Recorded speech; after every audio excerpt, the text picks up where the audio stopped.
the big storm on the horizon, 2025. We're going to go through a time warp. You're going to see radical disorder in the next 5 years. First, I should explain that experience I had of learning that many of the things that surprised me because they didn't happen in my lifetime before, but they happened many times in history. The first time I was clerking on the floor of the New York Stock Exchange in 1971, and the United States, Nixon defaulted on the promise to deliver gold for money because they didn't have enough money, real money, gold, and it went down. I went on the floor of the New York Stock Exchange expecting a big down. It went up a lot. That's because I never had a devaluation. If it happened that, I found that in March 1933, the exact same thing happened with Roosevelt on the radio, same thing. Then I studied the 30s, what happened in 1938 in terms of the depression leading to the wars and so on, and the interest rates hitting zero is the exact same thing that happened in 2008. It was because I studied that we were able to make a lot of money in the 2008 financial crisis. So 3 things started to happen in my lifetime, our lifetimes, that never happened before.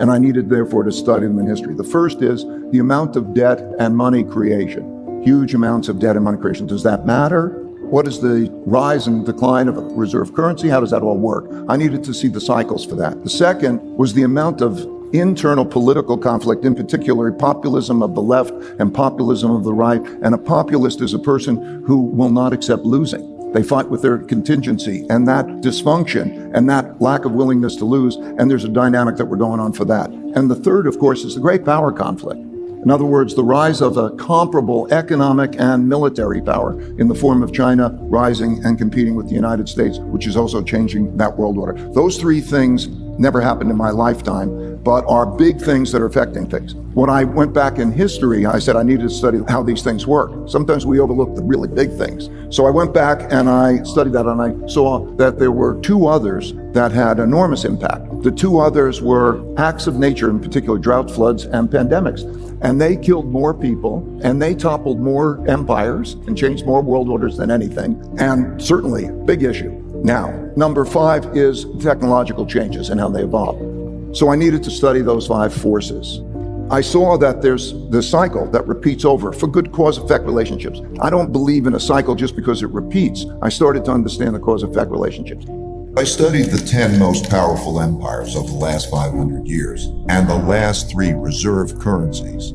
It took me through the rise and decline of the Dutch Empire and the guilder, the British Empire and the pound, the rise and early decline in the United States Empire and the dollar, and the decline and rise of the Chinese Empire and its currencies, along with their significant conflicts, as measured in this chart. Because looking at all these measures at once can be confusing, I'll focus on the 4 most important ones: the Dutch, British, US, and Chinese. As you can see, they transpired in overlapping cycles that lasted about 250 years, with 10 to 20-year transition periods between them. Typically, these transitions have been periods of great conflict because leading powers don't decline without a fight.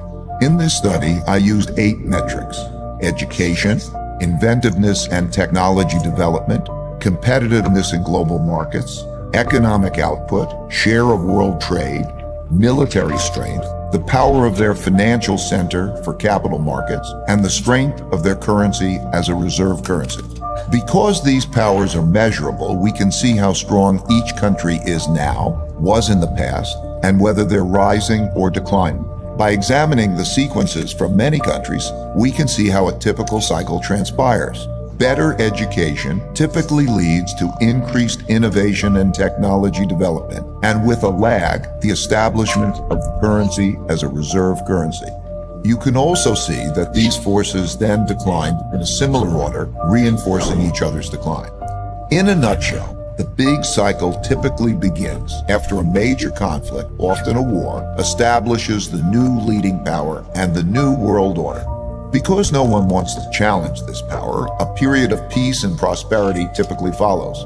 As people get used to this peace and prosperity, they increasingly bet on it continuing. They borrow money to do that, which eventually leads to a financial bubble. The empire's share of trade grows, and when most transactions are conducted in its currency, it becomes a reserve currency, which leads to even more money. At the same time, this increased prosperity distributes wealth unevenly, so the wealth gap typically grows between the rich haves and the poor have-nots. Eventually, the financial bubble bursts, which leads to the printing of money and increased internal conflict between the rich and the poor, which leads to some form of revolution to redistribute wealth. This can happen peacefully or as a civil war.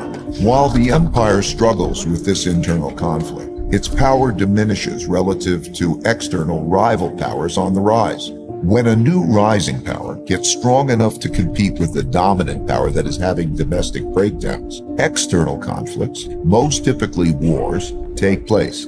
Out of these internal and external wars come new winners and losers. Then the winners get together to create the new world order, and the cycle begins again. I think China's going to be a big power for the foreseeable future. I think the basic picture in China, the United States, the emergence of India, and so on, the world order is going to change in a very profound way. We can't say who's going to be the winner and the loser of this game, but I think we do know that this conflict is going to be with us, and it's totally changing the world order. When you're asking, like, who's going to be the winner of this game, in the history of democracy, as Plato described in the Republic, there's a cycle. And one of the great vulnerabilities of democracies is the disorderliness, the anarchy that comes from a conflict. The risk of capitalism is when you have the wealth gap clash and the opportunity gap clash, and that produces risk for democracy. In the 30s, 4 major democracies, because of that dynamic, their parliaments chose to be autocracies. That happened in Germany, Italy, Spain, and Japan. Both have risks. We've all been blessed with this amazing environment, equal opportunity, the ability to be creative, rule of law, civility. But if we risk those things in both of those, then we have a great risk. On this war, I think it depends more on how we are with our circumstances to be strong and capable and relative to them. It certainly is going to be a test of the systems. Every conclusion that I have is a function of measuring statistics and having them as leading indicators. India has the highest potential growth rate. I think India is where China was when I started to go in 1984. So if you look at the complexion, the per capita income, so that you have a massive reform, development, creativity, all those elements. There are, of course, issues, risk issues, but India is very important. Now, of course, there's a religious internal issue having to do with the population has 240 million Muslims, and I don't think that any of these issues is going to stop India. Also, in history, the countries that were the neutral countries did the best, better than the winners in wars. So as we have this conflict between the United States and China and its allies, Russia, and so on, as we see that line up, countries that are in the middle, like India, are going to be net beneficiaries of that. So there are 2 big epicenters where things are happening fast and quick and getting better. Well, let's say 3. One of them is there's the ASEAN countries. We can say that Singapore essentially is a hub, but the ASEAN countries, which is, Indonesia, Philippines, Vietnam, and all of that, that's going to be a great area. The Middle East, in terms of particularly the Gulf countries, the amount of money, and they're making talent magnets, they're attracting people. You look at how the change in wealth has taken place. That's certainly it. And India. They think there are 2 different systems, 2 different approaches. They would think that an autocratic, they used to have a committee that would make it, but they would say it would be very much like a company.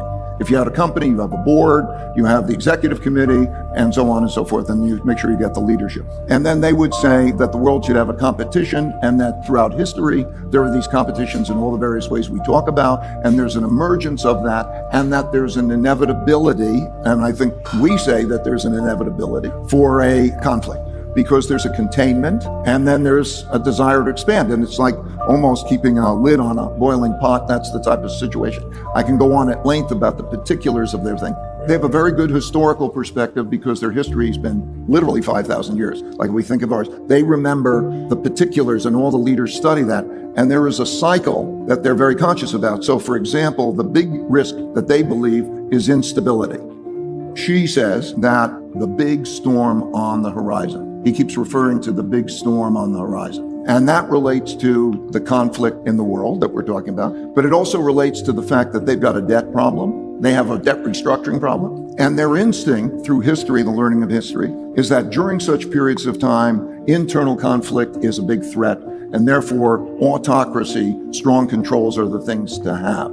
Okay, now we can explore the relative merits of that internal conflict and so on, but that's basically their perspective.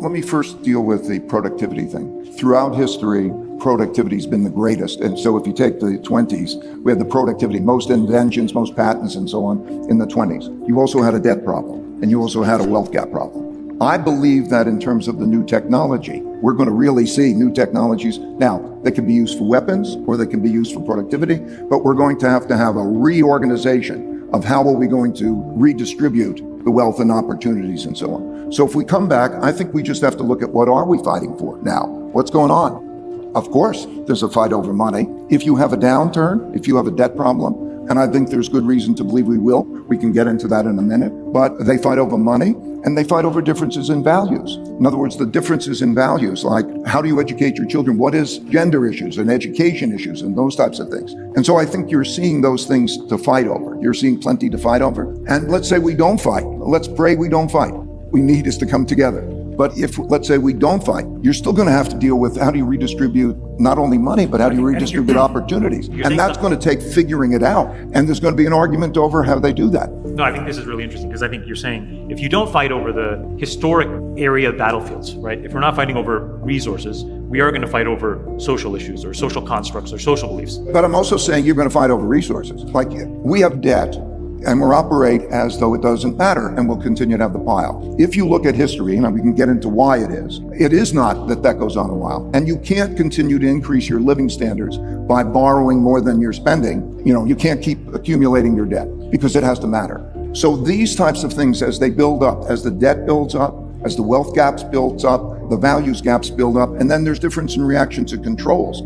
So you see the movement. We will have things to fight over at the same time as we hopefully will have a productivity miracle. I think that in the next 5 years, year by year, we're going to go through a time warp. You're going to see radical disorder in the next 5 years as each one of those things comes to pass. First with the elections as we have, then we have the conflict with the geopolitical conflict. Then we have the climate issue, which, by the way, is a very expensive issue. We should talk about how costly that issue is. And then we're going to have this issue of technology, which can provide the greatest miracle, but also is a weapon. Just frame for us your thoughts on debt for a second. There is a U.S. debt, but then there are also every other 182 countries who have a ton of debt.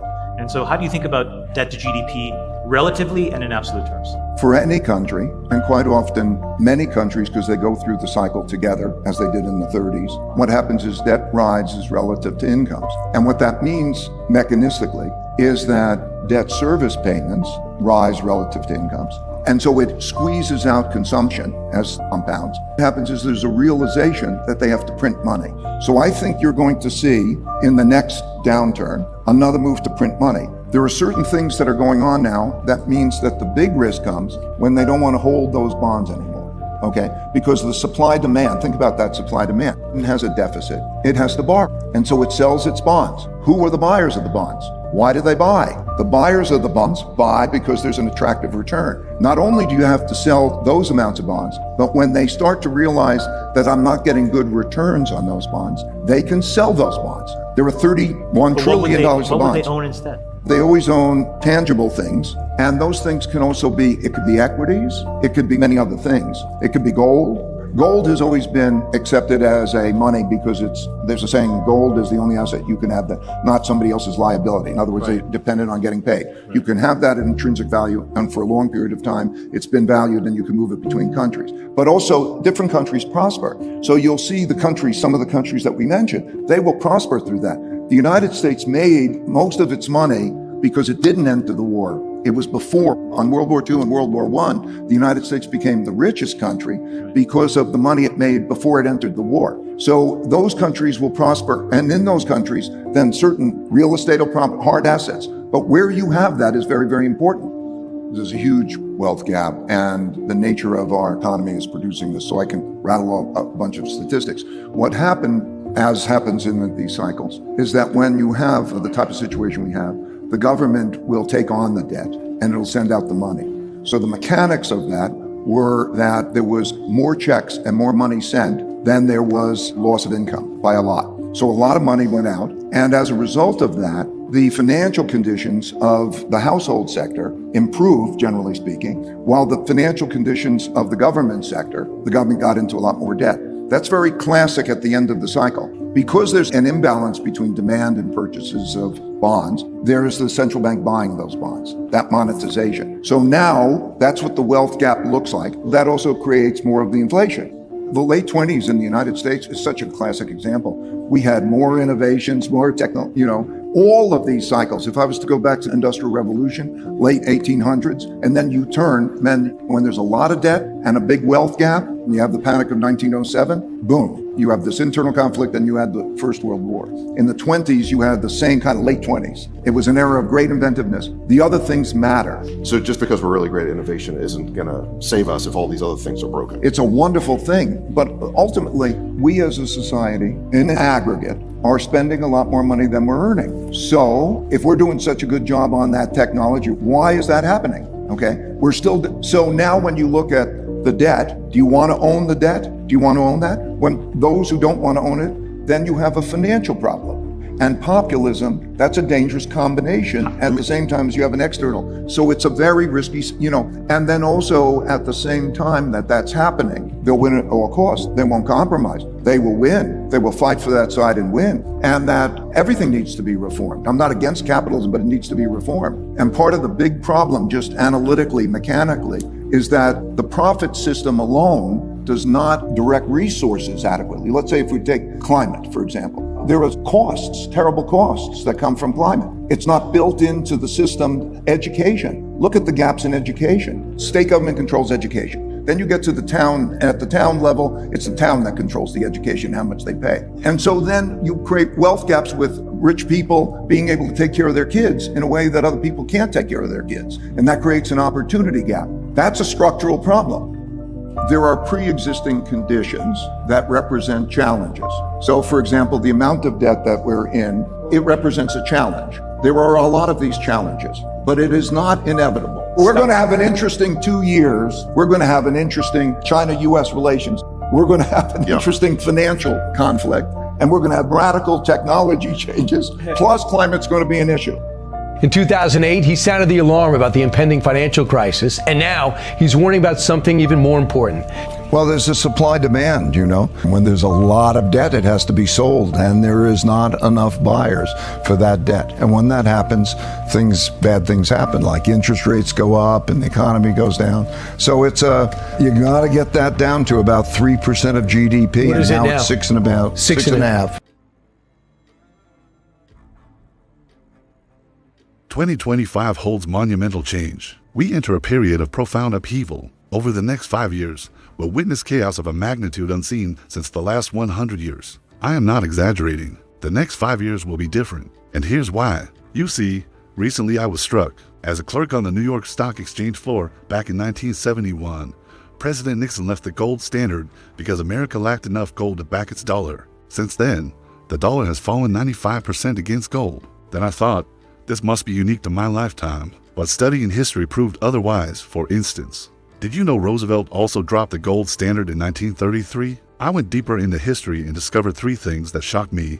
First, in my 60 years on this planet, we've seen 3 unprecedented events happen all within our lifetimes. First, we've seen massive debt accumulation by governments and people. Second, we've witnessed escalating ideological clashes in the West between left-wing and right-wing extremists who refuse to lose and stop talking past each other, driving political gridlock. And third, we've seen rising geopolitical tensions as China has gone from poor to challenge the U.S. economic and military dominance, fundamentally changing global power structures. These are not small things. They haven't happened before in my lifetime, yet they are driving huge changes now. Then I uncovered more influences that recur throughout history. First, floods, droughts, epidemics, and other disasters have destroyed more civilizations than wars. Natural disasters disproportionately end eras of greatness. Second, rapid technological change.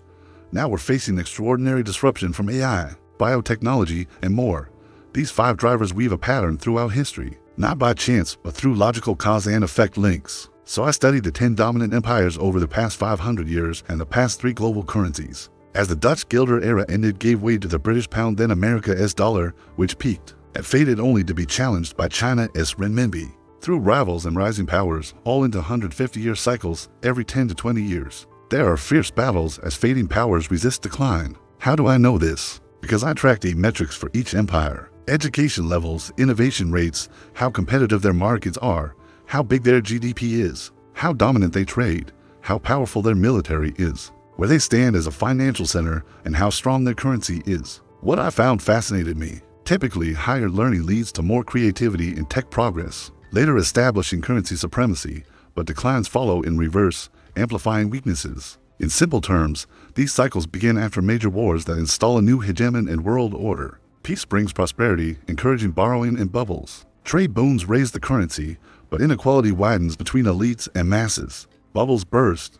Governments print money, inflating everything further. There are then class revolts, sometimes peaceful, sometimes violent. Internally weakened, the empire faces rising challengers, culminating in wars that topple the old order and bring new rivals to power. Now let's zoom out for perspective. I examine the Dutch, British, American, and Chinese trajectories unfolding roughly every 150 years, often fought fiercely over 10 to 20 years. As fading powers resisted decline, China will remain a major force, but the US is likely to emerge again along with India, profoundly changing the global structure. We cannot predict who will win, but conflicts will continue. In my lifetime, I've seen democracy struggle with growing disorder, especially in the 1930s when several turned autocratic. Both systems have flaws, but preserving opportunity, innovation, law, and social harmony is crucial during such testing times. Our data shows India is poised for the fastest growth in the coming decade. Much like China in the 1980s, India's got multiple levers to pull. Its population has incomes lower than China's 1980s levels. Reforms can unleash huge gains. Yes, there are internal religious tensions, but they won't halt India's progress. Also, neutral nations historically thrive during conflicts. It's happening again today. Let's look at 3 hubs where many are flocking. First, ASEAN nations like Indonesia and Vietnam are on track for rapid growth. Second, Gulf states will continue attracting wealth and talent. This region is poised for significant growth in the coming decade. You see, neutrality works wonders. Now, China sees autocracy as efficient, like corporate governance. They favor competition over cooperation and understand history's cycles better than 5,000 years. Autocrats like China's Xi Jinping prioritize stability and productivity, which surged in the 1920s, coexisting with debt and gaps. Beijing demands wealth redistribution alongside tech miracles that could boost economies, or be weaponized. Next, the big question is what will happen in the next 5 years? Well, in 2 years, we'll face elections in key nations. Geopolitics will intensify. Climate costs will rise. Tech disruption will accelerate. All this will fuel disorder. Plus, debt burdens are squeezing incomes worldwide, forcing money printing. Expect bond sell-offs. Investors will favor tangible assets like gold, equities, or real estate in prospering neutrals. Wealth gaps will widen. Governments will absorb household and corporate debt via stimulus, inflating everything further. Imagine echoes of the 1920s or 1900s. But that alone can't keep inflating forever. There must be limits, else things unravel. We're seeing signs of this in Japan, China, Italy, or Turkey, where a large portion of output goes to servicing debt, savings are drained, and exports are down. If reckless lending stops, the party ends abruptly, like in 2008, when housing and credit bubbles burst. Back then, I warned of looming dangers. Many didn't heed my call. History doesn't always repeat, but it rhymes. Current supply-demand imbalances in debt suggest rising rates and downturns. Unless deficits fall sharply, we may see a repeat of the 1930s, a decade fraught with crises and conflict. But it's not preordained. A lot depends on what happens in the next 2 years. Will populist leaders escalate clashes both externally and internally? Will schools reopen? Will China succeed in containing COVID? Will investments bear fruit or turn to waste in a greener world? Can India grow without bridging religious divides? Will Russia exhaust its war chest? These questions define our times. And here's one thing I find intriguing. Just as war creates winners and losers, so does peace. The Cold War divided the world into competing camps, fostering innovation and shifting global power. Today, divisions persist. Will they push us towards another arms race and conflict, or can we foster healthy competition? The next 5 years hold the answer. Think about it. As the US and China divide the world into competing blocs, will this reignite an arms race like in the Cold War era? Or can we forge a new path, embracing competition without resorting to conflict? It's a pivotal question for our times. This is a crucial juncture in history, much like the 1930s when fascist and communist parties gained ground. The future won't be decided by guns, but by who wins the hearts and minds of the masses. Countries like India, with vast youth populations, have a demographic dividend. Their growth trajectory depends on education. Can India ensure quality education for all, bridging rural-urban divides and religious differences? Or will educational gaps become fault lines? The next 5 years are crucial. Right now, we're at a tipping point similar to the 1960s when rock music challenged traditions. Today, AI is disrupting professions once thought exclusive to humans. Will this lead to widespread job losses or new opportunities? Much depends on policy choices. The next 5 years will reshape the global order. Who will lead and how can we prevent conflicts? What's clear is that we're entering a period of profound upheaval. The next 5 years will be tumultuous.